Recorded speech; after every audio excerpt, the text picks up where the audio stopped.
Don't just live for tomorrow, or just live in yesterday. Just be glad for all you have that's in today. Hey everyone, Connie here, and welcome to my blind reaction to My Hero Academia Season 4, Episode 24, the penultimate episode of the season. So yeah, we're getting to another episode today. I know this week has not had a lot going on. I haven't been really up for recording too much. But we are getting to this at least. And I'm excited to see what we have in store because I'm not sure what we could. Because last episode, we kind of closed everything out. We closed out the stuff with Gentle and La Bravo. We closed out the stuff with the festival, with Aerie. What else is there? The only thing I can think of is that there would be something to start setting up the next season. But I don't think we need 2 episodes for that. Like, we could do that in 1 episode, so why are we getting 2 here? I don't know what this is going to entail at all. I do know one thing. I know that there is a character that appears in this episode. She debuts in this episode, and she's extremely popular. I don't know all the details behind her. I think her name is Miriko, though. And I know that certain people are super excited about her because she's extremely buff, she's attractive, and apparently there's something about her thighs. something about people being excited about her thighs, which, okay. I don't know any big details about her, though. I don't know her hero name or whatever. I don't know her powers. I don't know. I've seen pictures of her. I know what she looks like and everything, but that's the biggest amount of info I have on her. Which of course is how I like it, but still. I just don't know where this is going to go at the moment. We're gonna kind of have to figure this out for ourselves and just kind of see what happens, yeah. In the meantime, I'm hoping that this series closes out well. And for those who may not have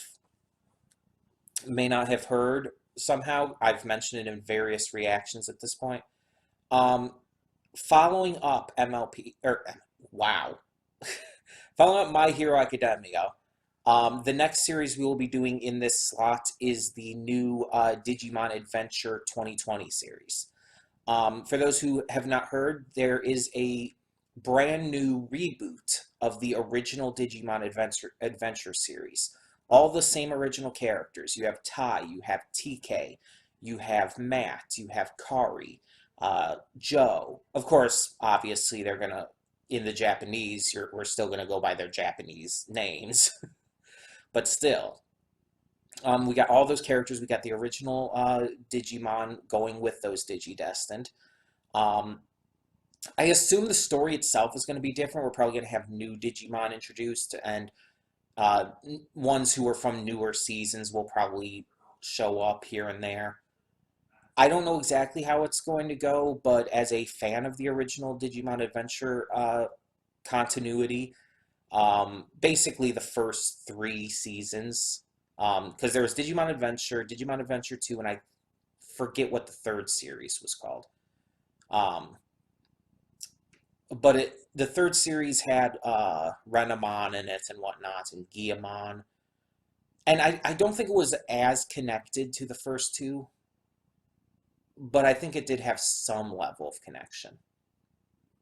Either way, I'm excited to see it, and that will be replacing My Hero Academia pretty much right away, to my knowledge, based on when it starts. So yeah, that will be next in this slot. So yeah, just letting you all know in case you hadn't already. In the meantime, I'm, like I said, hoping this goes well, hoping this is another good episode. We'll see. For now, let's just get this going. So when the screen fades to black, pause this redirect and go to the description below. Follow the link to the reaction, and after you watch it, come back here to the redirect and resume play. Because after it fades black and then it fades back in, everything from that point forward will be my afterthoughts and will contain spoilers to the episode. So that being said, thank you so much for tuning in, and I will see you at the reaction. Okay, and we are back, and we will begin with spoilers in 3, 2, 1, now. So how much you want to bet that there's going to be quite a bit of dislikes on this video? Because I don't like Hawks. Again, maybe he gets better, but I actually find him kind of insufferable right now. He's arrogant. He purposefully starts shit just to start shit. He has no filter, has no sense at all of propriety. He's an asshole. To put it simply, he's an asshole. Like, I actually feel bad for Endeavor having to deal with him. And I've said before, I hate Endeavor. I hate Endeavor because of what he did with Todoroki, what he did with Todoroki's mom. The fact that everything, that the quirk marriages and everything, it was just, yeah. But I acknowledged when he said that he was going to try and become someone worthy of being the #1 hero, when he said that he wanted to become someone worthy of, well, just earning Todoroki's, his son's, respect and admiration. I said that. It's like, if he can prove he can do this, if he can validly prove himself here, then I'll be behind it. I fully believe that anyone should be given the chance to change, that everyone has the ability to change, that even the worst of the worst out there in terms of criminals, in terms of just horrible people in general, that they can turn their lives around and become great people. I truly believe that. And even though I have despised the things that Endeavor has said and done and acted upon, I can acknowledge, we see in this episode, he is actively trying to change. I mean, we saw it before at the provisional license re-exams, that he smiled and was polite and respectful towards, oh my God, what is his name? Why is his name escaping? You know who I'm talking about, Wind Guy, who's kind of made friends with Todoroki. Why can't I think of his name? But yeah, we saw how Endeavor treated him, and yeah, it's like, and then now we're seeing here, like, the way he goes up to that kid, and he does everything right. He extends his hand and says, "Oh, you don't have to be worried about this." And though the kid's like, "No, he's cool because he's an asshole," basically. And it's like, wow. But no, he was doing everything right. He definitely seems different. The way the things he said, very briefly at the billboard reveal, like, yeah, he has changed. He wants to change. And I'm giving him that credit. And if he fully does continue with this and becomes a hero worth being the #1, then yeah, I'll support that. And this entire episode, I was pretty much on his side. It's like, okay, he's doing good, and honestly, I feel bad for him because Hawks is kind of an asshole. The part with Hawks, like, wanting to live a kind of just ordinary, easy life, like you said, like, oh, I kind of would like it just to, like, oh, nothing happened today, go home, go to bed. That I'm fine with. I have no issue with that, like him being, I wouldn't call it lazy, with him being more relaxed and laid back and not really shooting for the top spots or anything, I'm fine with that. I'm completely fine with that. But his entire thing at the Billboard charts, the way he seemed very uncomfortable with everyone like saying what they were saying and all, and then when he took charge and started saying like, "Oh, we should just judge this based on strictly popularity," and with that, like Endeavor would be number four after me, and he's basically like saying like basically what he's saying, what he's coming across as saying is like, I'm better than Endeavor. Endeavor shouldn't be number one. He should be below me. And it's like, what are you?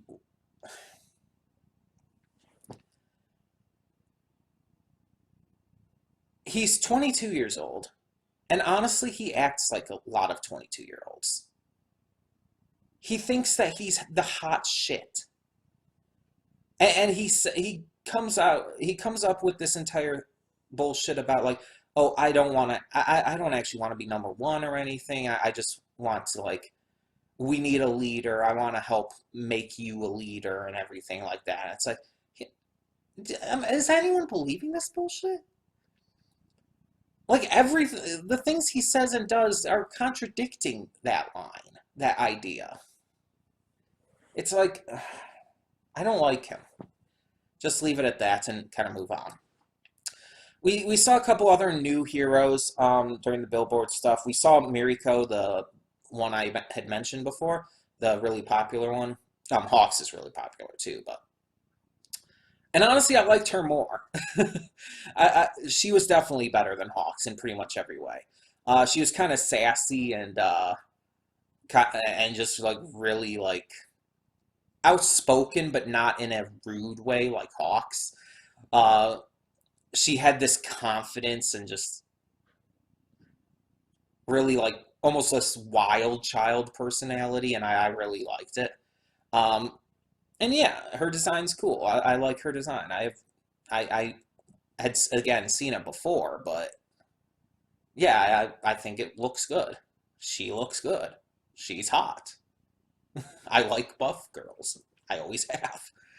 I wouldn't say she's the most attractive. I think Ryukyu is more attractive personally. Um, and by the way, I love Ryukyu. I love her humility during the Billboard chart. I loved seeing Mount Lady. Wish she made the top 10 um, instead of Kamui Woods. But I'm glad she's there supporting him nonetheless, even though she is jealous. I like that about Mount Lady too. Like, I know she kind of had a minor role in this episode, but still, I just want to mention. Mount Lady has always shown that kind of jealousy and, in a way, vanity. She's always wanted to be noticed. She's always wanted to be the center of attention. She has. We've seen that since episode 1 of the series. She's that kind of person. But at the same time, we've also seen how true of a hero she is. I mean, during the entire Bakugo retrieval arc with All for One and everything. Like, we saw wonderfully in that how fantastic she tends to be. Like, that's why I like Mount Lady as a character. Why she's actually one of my favorite pros in this series. Because she is a legitimately great hero who truly does care and wants to be a hero for the right reasons to help people. But she also does have that legitimate human vanity to her. She does want attention. She does want some popularity. Like pretty much anyone would, to a point. She doesn't let it stop her or get in the way of her hero work, though. And I like that. I respect that. And then there's that dishwasher hero, and it's like, or washing machine or whatever. The one who is only saying like the same word over and over. It's like, okay, you're in the top 10. Why? I mean, I assume they can do hero work somehow. I don't know exactly how all that works with their power, but what? I almost feel like that character, like this show's had some weird character designs, of course. But most of the time when it's that weird, it's kind of a background character. This is like for a pro who's in the top 10 currently of the rankings. To have a design like that, it's like, okay, this hero has to have some major skill because they have like no personality. They talk like a Pokemon, and their design is ridiculous. So they've got to be a fantastic hero. Because I do not see how else they could be in the top 10. And by the way, I'm specifically saying they because I don't know uh, like what pronouns the character uses. It's almost impossible to tell. So I'm gonna be neutral on that unless I find out. But um, yeah, I don't know. I just do not know. Like the other ones, sure. Like the samurai guy, I can understand. The one guy who was really emotional as well. It's like, sure, like he seems like he could probably have some good strength-based quirk or something like that. Like even or even something really interesting. But it's like this person, it's like again, this I am admittedly judging on first appearances. I am judging a book by its cover. I am. I admit that. I don't see I cannot see how else I'm supposed to look at that though. Like what the heck is the actual power supposed to be? Shooting water from inside the washing machine body? Like what? I don't know. Either way. Either way. Um so we got the return of Nomus in this episode, and there's a special Nomu that Dobby had sent out. This special Nomu seems to have, based on what the little we saw of it in this episode, seemed to have a little more intelligence to it. Um, it definitely seemed like it was, I guess you could say, maybe more of a successful experiment than the other Nomus have been. Um, and I don't know if it's going after Hawks or Endeavor or both of them or what its goal actually is here, but with the end, it's we're definitely going to get into a big action scene. And yeah, I do think this is setting up for the future, stuff with Hawks and Endeavor, as well as the more stuff with the League of Villains. Plus, there's also the Meta Liberation Warfront that has been brought back up. They were mentioned before, like Destro was very briefly mentioned in a past episode, just kind of by name only, and they showed like a still shot of him and some other villains, by the way, as well.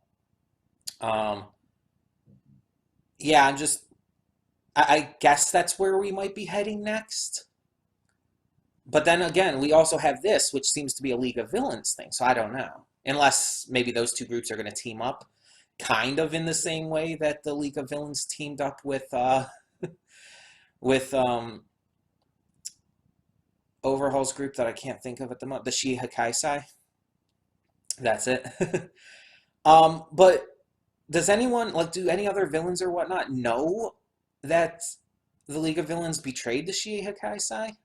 Probably not, but I don't know. And why would another like villain group agree to work with the League of Villains so soon after the Shiha Kaisai's fall? I don't know. I'm just guessing in the first place that they might be working together. Um, that's I don't know. That's the only way I could kind of figure things out right now because again, they're talking about that like notably, and they give some notable focus on it in this episode. But then we have again Dobby sending out this new Nomu. Um, Also, a couple things to note when the Nomu attacked. Endeavor's first response was get the citizens to safety. Great hero response. Um, I don't know if that's just because he is trying to change and he like his mindset is starting to veer towards that kind of stuff. Um, Or hell, maybe he would have said that kind of thing even before.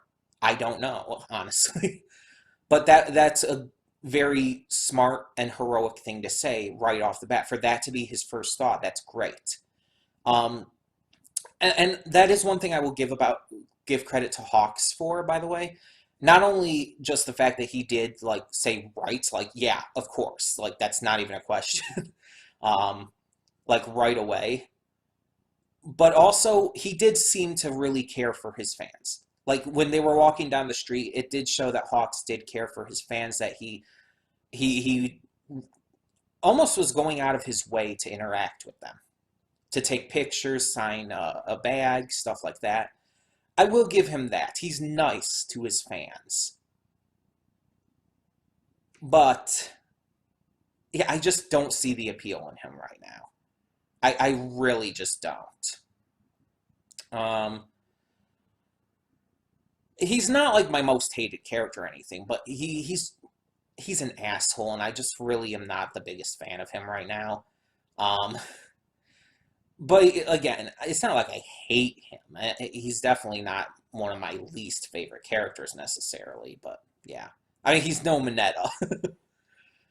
Um, but yeah, otherwise with this episode, we did find out that Aerie is going to be staying at the school, that she's going to be living in the staff dorm with Mirio, actually, since Mirio is off of classes because of what happened to him for the time being.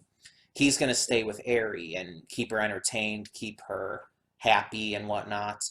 And Aizawa, of course, is going to be close by whenever needed because, you know, his quirk is very useful for handling her.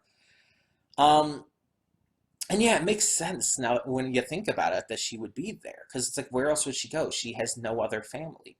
Her parents did abandon her. We kind of already knew that.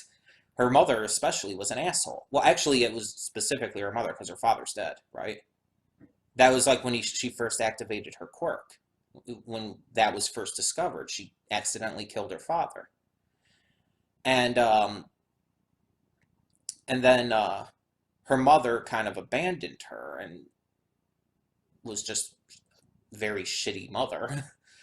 And her only other relative is her grandfather, I presume, grandfather, which is the Shiikaisai boss. But again, he's comatose because of Overhaul.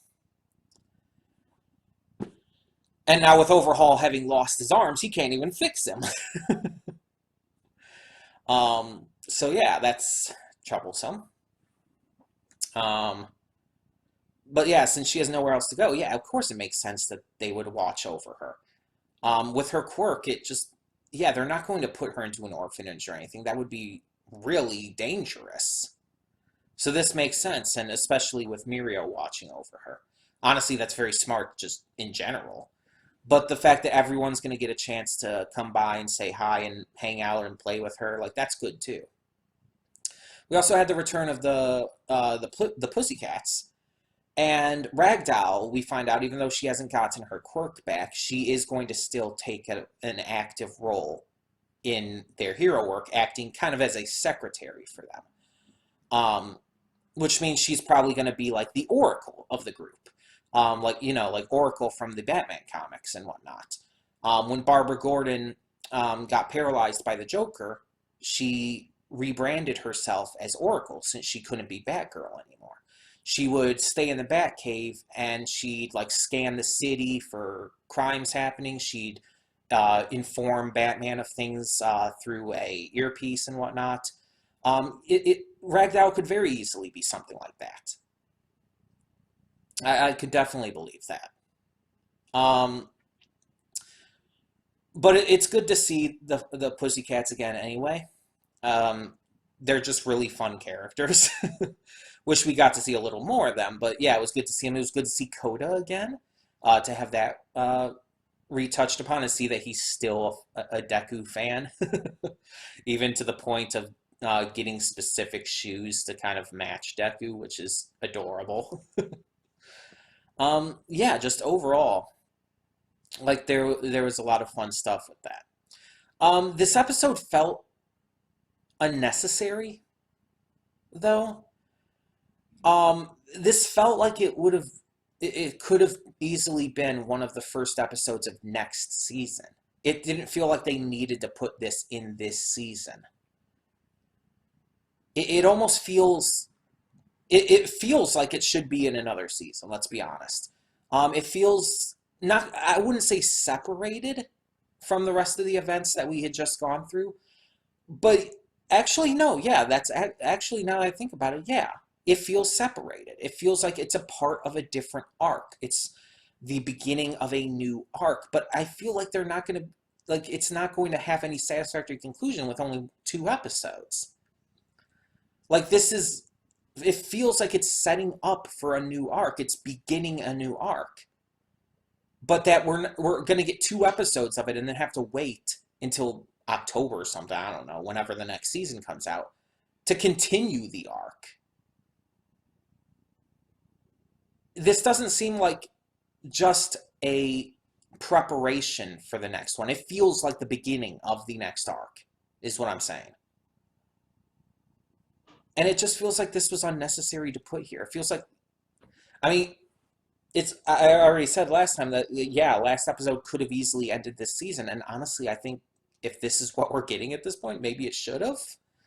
And they should have just waited for season 4 or 5 to start with this stuff. Because this feels, again, just like it's the start of a new season, start of a new arc. So it's just like, yeah. Overall, this episode, while it did feel kind of unnecessary to put in this season and felt kind of off because of that, it was still a good episode. I mean, I enjoyed it, even though I don't like Hawks so far, even though it did feel kind of out of place for this to still be in this season.